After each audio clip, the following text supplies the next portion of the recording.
Olá, muito boa noite para você. Seja bem-vindo ao Rede TV News. Boa noite. Prepare o bolso. O preço dos combustíveis vai subir de novo nas bombas. A Petrobras anunciou novos reajustes para gasolina, diesel e gás de cozinha. E você vai ver também.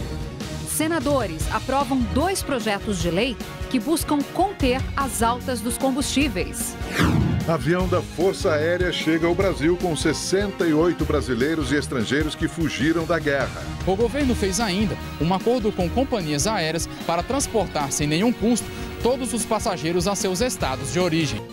Hoje foi o primeiro dia de liberação da máscara no estado de São Paulo em ambientes abertos. Nós fomos para as ruas da capital para ver a reação dos moradores com essa novidade. Até parece que tem mais gente na rua usando o acessório agora, após a liberação do uso, do que em julho de 2020, quando a proteção passou a ser obrigatória. Falta de informação, prudência ou até mesmo hábito. As pessoas se acostumaram com a máscara. Eu mesmo já me acostumei. Em casa mesmo, eu uso normal. Tô sabendo agora, não sabia. E aí, vai tirar ou não? Prefiro ficar um pouquinho ainda com a máscara para evitar. Para quem trabalha na rua, foi um alívio. Eu achei bom, por causa que essa máscara abafa muito e nós respiramos o próprio ar sujo que nós solta. Ambientes abertos, tira a máscara, ambientes fechados, coloca a máscara. É a nova fase de São Paulo, né? Nesta nova fase, a máscara está na mão, no queixo. Por condicionamento ou não, ela sobe para o rosto quando o homem percebe a câmera. A liberação do acessório foi anunciada ontem pelo governo do estado, com base na queda de casos e mortes por Covid-19 e no avanço da vacinação. Pelo menos 5 estados e o Distrito Federal já flexibilizaram o uso da máscara. Mato Grosso do Sul, Maranhão, Minas Gerais. No Rio de Janeiro, o acessório foi suspenso por completo. Em São Paulo, por enquanto, a medida vale para ambientes abertos, mas até 23 de março deve ser dispensado, inclusive em locais fechados. Para o infectologista Roberto Zeballos, a máscara em espaço aberto não influencia na disseminação do vírus. E para ele, os casos estão reduzindo em razão da imunização de rebanho, provocada pela Ômicron. Nunca teve sentido. E agora, com a Ômicron, que é uma variante que eu falei logo no início, quando lançou, todo mundo entrou em pânico. Eu expliquei que não era para entrar em pânico, porque a mutação foi numa proteína tóxica, ela mudou 30 vezes, a chance dela ficar menos tóxica é muito grande. E ela virou uma variante que imunizou todo mundo. Ela que está causando essa imunidade de rebanho. Por que você pensa que não está tendo boom no catarro? Hoje eu tive 0 procuras. No auge da pandemia, eu tinha mais de 200, eu atendia 50 consultas num dia, que foi em meados de janeiro, comecinho de fevereiro. Minas Gerais também anunciou um protocolo para que todas as cidades do estado possam flexibilizar o uso de máscaras, tanto em locais abertos quanto fechados. Em Belo Horizonte, a liberdade de poder ficar sem máscara na rua completou 1 semana hoje. Um grande alívio, ainda mais nesse calor, poder, tá com o rosto livre de novo depois desse tempo todo. É outra coisa, né? Já fica mais tranquilo, parece que as coisas estão começando a voltar ao normal, se Deus quiser. Pela expectativa da Secretaria de Estado da Saúde, Minas Gerais vai alcançar nos próximos dias o menor número de casos confirmados de Covid-19 desde o início da pandemia. O cenário permitiu que, assim como na capital, todas as cidades do estado possam desobrigar o uso de máscaras em locais abertos a partir do próximo sábado. Também foi definido o critério para retirar as máscaras em locais fechados. Cada prefeitura tem autonomia para decidir. Aqueles municípios que tiveram 80% de 2 doses aplicadas e chegar a 70% do reforço aplicado, eles também poderão facultar o uso de máscara em locais fechados. Patos de Minas e Ipatinga já determinaram que a proteção não é mais necessária em locais fechados. Livre, sem máscara, muito feliz, respiro melhor. Estou me sentindo livre, leve e solto. No Distrito Federal, a mesma situação. O governador Ibanez Rocha anunciou o fim do uso obrigatório da máscara de proteção em ambientes fechados. Até então, a liberação só era válida em lugares abertos. A justificativa, segundo o governador do Distrito Federal, é a queda do número de casos da doença e também das internações em UTIs. 11 pessoas foram presas em uma operação policial no Rio de Janeiro, e entre elas um vereador, acusado de ser o líder de uma milícia. O alvo principal da operação duvidou dos agentes. Sai, irmão! Sai do quarto! Identificação! Mauro Rogério de Jesus, o Maurinho do Paiol, é vereador pelo PSD e vice-presidente da Câmara de Nilópolis, na Baixada Fluminense. Ele é apontado como líder de uma milícia na cidade. Mas quando questionado sobre a participação em crimes, fingiu não entender. Os policiais também foram na casa do irmão do vereador. E como ninguém abriu a porta... Polícia! Sai! Mandados de busca e apreensão também foram cumpridos em vários endereços. 11 pessoas foram presas, entre elas 5 policiais. Todas foram levadas para a sede da Polícia Federal no Rio. R$50 mil em espécie foram apreendidos, além de joias, relógios, carros e armas. Uma central clandestina de canais por assinatura também foi desmontada. A investigação feita pela Polícia Federal, Ministério Público e Corregedoria da Polícia Militar durou cerca de 2 anos. O grupo não atuava só na Baixada Fluminense, mas também em bairros da zona norte do Rio. A quadrilha, além de práticas típicas de milicianos, também mantinha relações com uma facção criminosa ligada ao tráfico de drogas no estado. O bando ainda é investigado pela morte de pessoas consideradas inimigas. O grupo se valia de uma blindagem e o grupo se valia de uma coerção para o atingimento dos interesses escusos da quadrilha.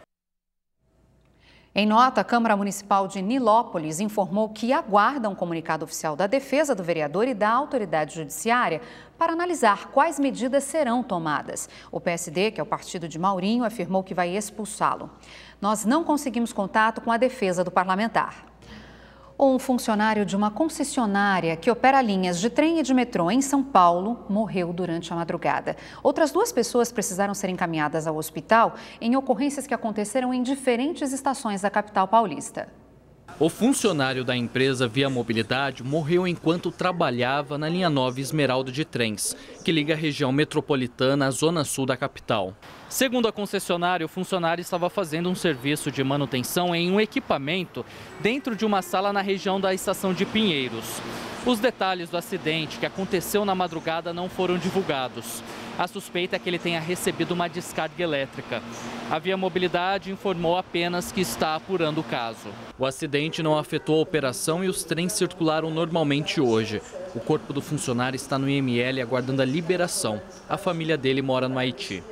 Já na linha 8 Diamante, também sob concessão da Via Mobilidade, um acidente nesta manhã deixou um funcionário e um passageiro feridos. O trem que chegava à estação Júlio Prestes bateu em uma contenção na plataforma de desembarque. É chocante esse negócio. Fico pensando nas pessoas que estavam aí dentro, né? Também neste caso, a concessionária informou que está apurando as causas da ocorrência e que reforça o compromisso com a segurança de todos. A circulação de trens não foi prejudicada. A Via Mobilidade é um braço do grupo CCR. Ela venceu o leilão de concessão do governo do estado por 30 anos com uma oferta de R$980 milhões e assumiu o serviço em janeiro deste ano. Desde então, 2 grandes paralisações afetaram o transporte dos passageiros.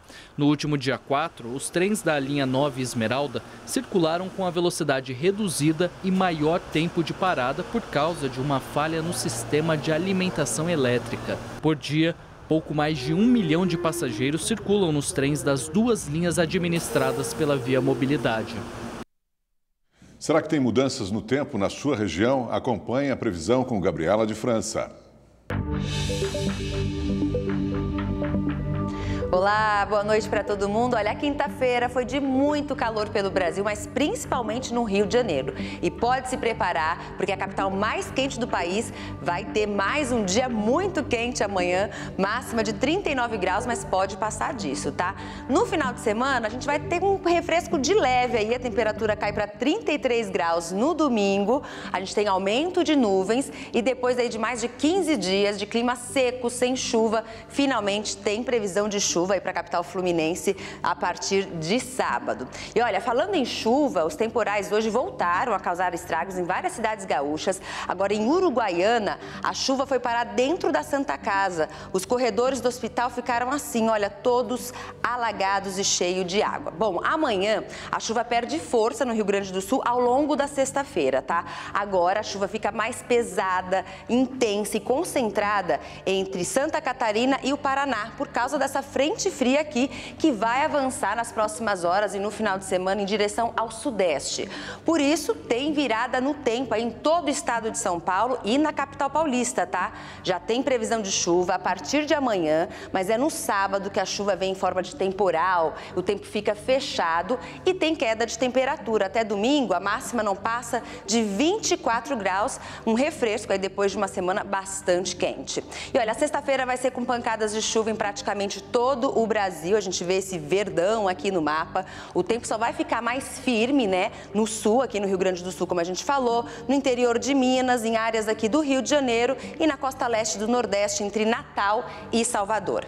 E mesmo com os temporais, as temperaturas seguem altas amanhã, tá? Vai fazer 34 graus em Cuiabá. Só no Rio Grande do Sul é que vai ficar bem mais fresquinho. Em Porto Alegre, a máxima não passa de 23 graus. Eu fico por aqui e amanhã eu trago mais detalhes do tempo para o seu final de semana. Até lá. Tchau, tchau.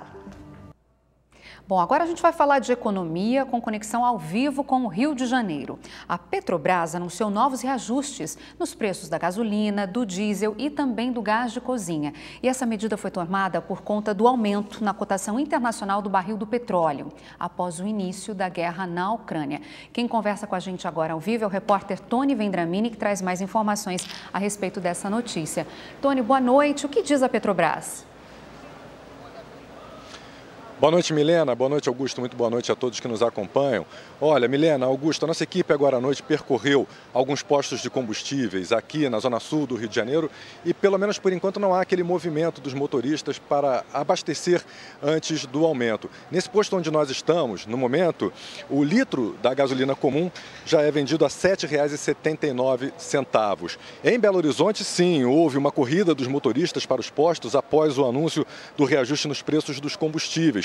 Foram filas de carros em vários locais. Por causa da demanda grande, em alguns postos a gasolina já era vendida a R$ 7,50. A Petrobras explicou em nota que esse movimento vai no mesmo sentido de outros fornecedores de combustíveis no Brasil que já reajustaram os preços de venda.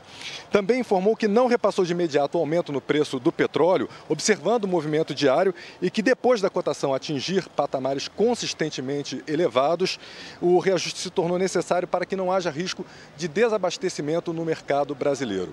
Outra justificativa apresentada pela Petrobras na nota, que a redução na oferta global por causa da restrição de acesso aos derivados da Rússia torna necessária uma condição de equilíbrio econômico para que os importadores tomem ação imediata e consigam importar produtos para completar o suprimento de combustíveis no Brasil. Por enquanto, esse reajuste é nas distribuidoras, mas em breve ele vai chegar às bombas. Vamos ver mais detalhes desse novo aumento de preço nos combustíveis na reportagem. Quem abastece o carro já chega no posto com aquela interrogação. Quanto já subiu? Porque toda a vida está subindo e está subindo muito. Em menos de 2 anos eu estava abastecendo R$ 2,80, a gente está abastecendo agora R$ 6,19. O valor pago atualmente nas bombas mexe com o bolso do brasileiro. Segundo o IBGE, o gasto com combustível representa cerca de 6% do orçamento das famílias. Aumentou muito nos últimos meses, né? E está impactando demais. Com a crise, a cotação do barril de petróleo disparou.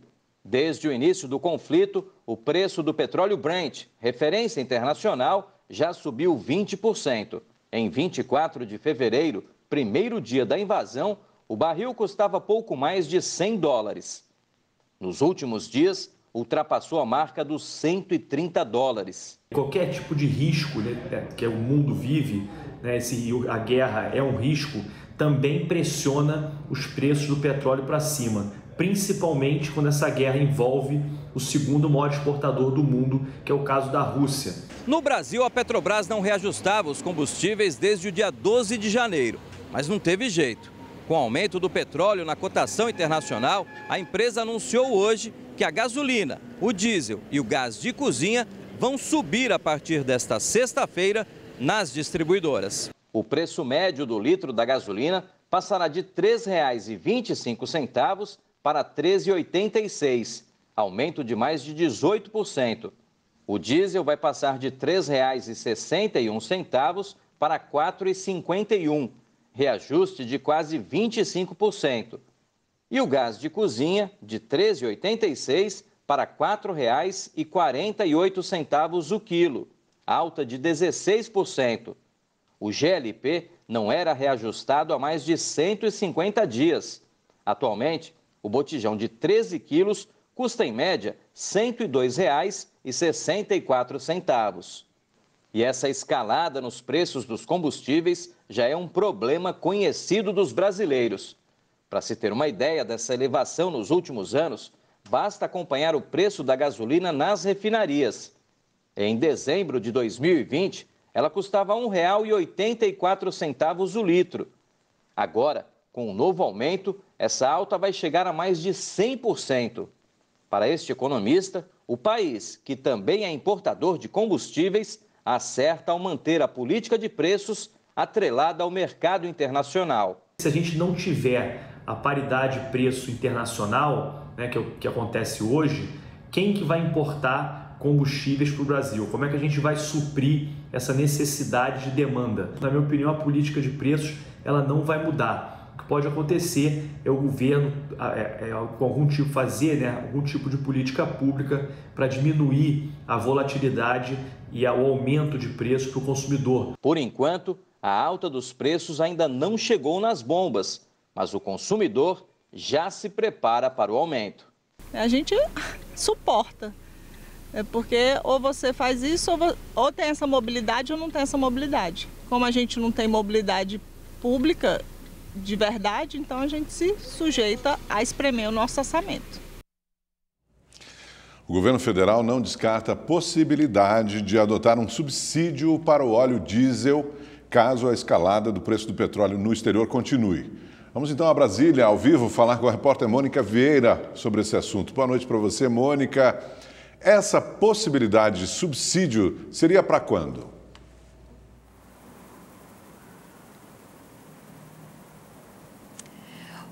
Boa noite, Augusto, Milena, boa noite a todos que nos acompanham. Não seria para agora, viu? Segundo o ministro da Economia, Paulo Guedes, essa é uma medida extrema que vai depender de quanto vai durar a guerra na Ucrânia e da escalonada do preço do petróleo. Porque por enquanto, segundo o governo, a aprovação do projeto que muda a cobrança do ICMS sobre os combustíveis já é capaz de dar uma resposta recente ao aumento dos preços, principalmente em relação ao diesel. O presidente Jair Bolsonaro disse durante a live semanal que vai sancionar a proposta assim que receber e que a medida vai permitir compensar 2/3 do aumento do preço do diesel, que será de 90 centavos por litro. Vamos ver o que ele disse. Acompanhe. De imediato, né, com a sanção do projeto, por exemplo, na questão do diesel, eu já reduzo em torno de 33 centavos por litro de diesel. Os governadores, no tocante ao ICMS, reduzem em torno de 27 centavos. Então, o desconto, né, de impostos, que vai pagar menos de impostos, a partir da sanção da lei, será 60 centavos do litro do diesel. Em vez de se cobrar mais 90 centavos por litro, que é um absurdo, tá, se cobra mais 30 centavos. É bastante, mas diminui esse impacto.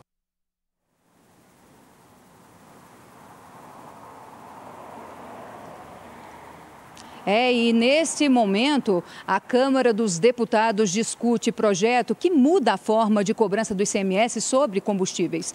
O objetivo dos governistas é permitir que o presidente sancione a proposta ainda amanhã.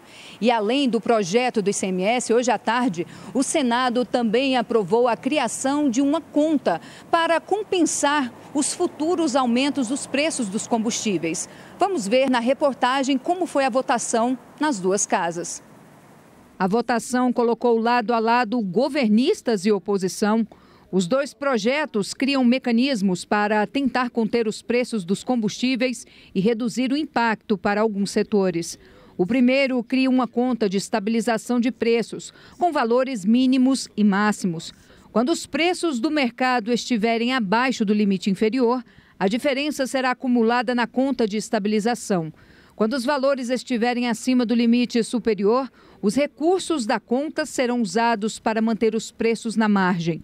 Para indicar o fundo serão usados 22 bilhões de reais, que são o excedente dos dividendos passados pela Petrobras à União. O projeto também amplia de 5,5 milhões para 11 milhões o número de famílias que vão receber o auxílio gás e cria um auxílio combustível de R$ 300 por mês para taxistas, motoristas de aplicativo e pilotos de embarcações, autônomos e de R$ 100 para motociclistas. Para o relator do projeto, a atual política de preços da Petrobras estimula a inflação e afeta justamente os mais pobres. É uma guilhotina que com frequência quase mensal, eu diria semanal, corta o orçamento das famílias e a receita dos trabalhadores autônomos de transporte de carga e de passageiros. O outro projeto muda a forma de cálculo do ICMS cobrado pelos estados sobre os combustíveis. A proposta prevê uma taxação única no início da cadeia, para evitar a bitributação. Além disso, deverá ser adotada a mesma alíquota em todos os estados. O percentual será fixado pelo Conselho dos Secretários de Fazenda. Após definição da primeira alíquota, só poderá haver reajuste após 12 meses. O relator afirma que a mudança vai reduzir a sonegação e ninguém sairá perdendo. Com a racionalização e simplificação da tributação de combustíveis, ambos seriam beneficiados, estados e produtores, contribuindo também para a redução do custo para o consumidor. A guerra já traz impactos também no mercado de fertilizantes. Você vai entender de que forma agora com Mauro Talhaferri.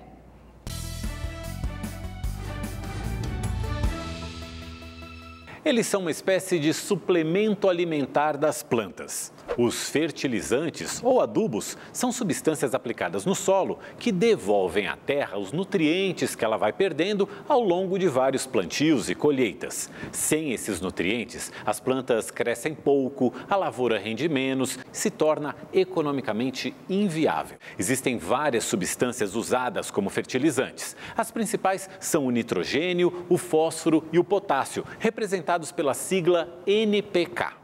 O Brasil é uma potência agrícola, mas não é uma potência na produção de fertilizantes. O Brasil é o quarto maior consumidor de fertilizantes do mundo e é o maior importador desses insumos do planeta. A gente importa 80% de todo o fertilizante usado na produção agrícola. No caso do potássio, a importação é de cerca de 95%. E onde é que a guerra na Ucrânia entra nessa história? Bom, a Rússia é a maior exportadora mundial de adubos e é o maior fornecedor do Brasil. A gente compra dos russos 28% dos adubos à base de potássio, 31% de fosfato e 21% dos nitrogenados. Com a guerra, o agronegócio brasileiro está numa corrida contra o tempo. As principais safras são plantadas entre setembro e outubro. E segundo a Associação Nacional para a Difusão de Adubos, o Brasil tem estoques de fertilizantes até junho. A guerra inviabiliza o transporte dos fertilizantes que saem da Rússia e de Belarus. E a estratégia do Ministério da Agricultura é buscar outros fornecedores, como o Irã e o Canadá. Além de ir atrás de outros mercados, o Ministério também quer incentivar o uso mais eficiente dos fertilizantes para diminuir o consumo, financiar a produção de adubos orgânicos e aplicar mais tecnologia no campo. Agora, o impacto no bolso do consumidor, esse é certo. Em janeiro, só com a perspectiva da guerra, os fertilizantes já estavam, em média, 110% mais caros do que um ano antes no mercado mundial. Mas o que o Brasil precisa fazer de verdade é reativar a indústria de adubos de modo sustentável do ponto de vista econômico, social e ambiental. Mas isso leva tempo e não resolve a crise de agora. Uma mulher passou um dia em poder de uma quadrilha que sequestrava pessoas atraídas por aplicativos de relacionamento em São Paulo. A polícia estourou o cativeiro, prendeu este homem e libertou a vítima. Ela estava muito nervosa, pedindo água, comida, de pronto os policiais forneceram água, comida para ela, e ela falou que realmente ela estava com medo de perder a vida porque esses meliantes realmente não têm nenhuma compaixão, nenhum sentimento com essa vítima. O cativeiro ficava nesta favela na zona oeste de São Paulo. Os policiais chegaram ao local com a ajuda de um vizinho que ouviu os gritos de socorro da vítima e avisou a PM. Outros 3 homens estão sendo procurados. A mulher foi sequestrada na tarde de ontem, quando ela chegou ao local marcado para o encontro através de um aplicativo de relacionamento. Na sequência, me levaram com a cabeça abaixada, batendo, até um lugar que eu não conheço, porque estava vendado. Amarraram minha mão, pegaram o celular, carteira. Além da violência física, a mulher teve um grande prejuízo financeiro. Os criminosos fizeram saques e compras usando o celular e os cartões bancários dela. Eu acredito que se eles limparam todos os cheques especiais dos bancos e dinheiro, em torno de uns 70, 80 mil. Amanhã vai ser uma noite histórica para os fãs de MMA. Tem disputa de título entre brasileiros no cage do One Championship. O campeão Bibiano Fernandes vai defender o cinturão peso galo contra John Lineker. O círculo do One Championship vai ferver. O campeão peso galo de MMA, Bibiano Fernandes, vai fazer a 12ª defesa de título na organização. O faixa preta em jiu-jitsu foi o primeiro brasileiro a conquistar um cinturão no One em 2013. Tem como ponto forte a arte suave, mas promete mostrar todas as suas habilidades no duelo. O John Lineker, eu acho que ele vai tentar defender as quedas, tentar trocar um pouco comigo, até eu surpreender ele com a minha mão, porque ele não tem ideia dos poderes que eu tenho na minha mão também. Essa é a 3ª tentativa de realizar o combate. Inicialmente marcada para dezembro do ano passado, a luta precisou ser adiada devido à pandemia. Foi remarcada para fevereiro deste ano, mas John Lineker acabou testando positivo para a Covid-19. No começo foi um susto, né? Mas depois eu acabei entendendo, né, que são coisas que a gente não pode controlar. Agora, Lineker tem a chance de mostrar o poder das suas mãos de pedra. Assim é conhecido o striker, dono de 16 nocautes no MMA. Diz Bibiano que vai trocar, né? Não acredito muito. Se a luta for para o chão, eu vou estar 100% preparado. Né? Treinei muito jiu-jitsu. Bibiano tem 41 anos, Lineker 31. Mas a diferença de idade não vai falar mais alto do que a vontade de sair do cage levando o cinturão do One Championship. Seu corpo, só você conhece ele. Então, quando você começa a entender essas coisas, vai te ajudar a levar o teu corpo mais além. Se você vê o Lineker hoje, cara, ele parece um cara muito mais velho do que eu. O combate mais aguardado dos últimos meses promete impactar o mundo das artes marciais. E você não pode perder essa grande luta amanhã, ao vivo nas redes sociais da Rede TV e 11h30 da noite no Rede TV Extreme Fighting. Para quem vai assistir minha luta, agradeço desde já, né, o carinho, a torcida de todos. Não perca essa luta entre o John Lineker, vai ser uma luta que você não pode pescar.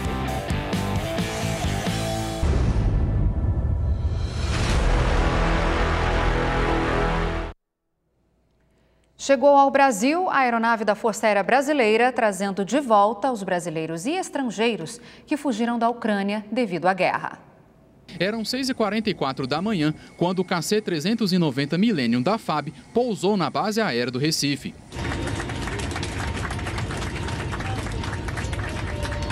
O voo saiu de Varsóvia, na Polônia, ontem e trouxe 68 passageiros, sendo 42 brasileiros, 20 ucranianos com parentes no Brasil, 5 argentinos e um colombiano, além de 8 cachorros e 2 gatos. Durante o trajeto, a aeronave fez escalas em Lisboa, Portugal, e em Cabo Verde, na costa africana. Aqui, a primeira parada foi no Recife para abastecimento. Logo em seguida, o avião seguiu rumo a Brasília, onde chegou no início da tarde, escoltado por caças. Uma bandeira brasileira foi colocada para fora da janela. Todos foram recebidos pelo presidente Jair Bolsonaro, pela primeira-dama Michele Bolsonaro e ministros. Rony é um dos brasileiros que deixaram a Ucrânia, onde morava há 3 anos na capital Kiev. Ele disse que não vai se esquecer dos momentos de horror. O medo de morrer não, mas foi um choque de realidade quando sábado eu entrei no supermercado e não havia mais água para comprar e as pessoas já estavam desesperadas. Então foi o pior momento foi quando eu entrei nesse supermercado. Aqui em Brasília, todos os repatriados passaram por um rápido processo de imigração. Eles também foram submetidos a testes de Covid-19 e vacinas foram colocadas à disposição. O governo fez ainda um acordo com companhias aéreas para transportar sem nenhum custo todos os passageiros a seus estados de origem. O ministro das Relações Exteriores, Carlos França, que estava na Polônia acompanhando a operação, falou sobre a possibilidade de novos resgates. O presidente já colocou a aeronave em prontidão, mas na verdade o que nós pensamos é que pelo número que nós temos hoje registrado lá na Embaixada do Brasil em Kiev, ficaria mais econômico trazer para o Brasil e repatriar para o voo comercial. Olha, as negociações estão em curso.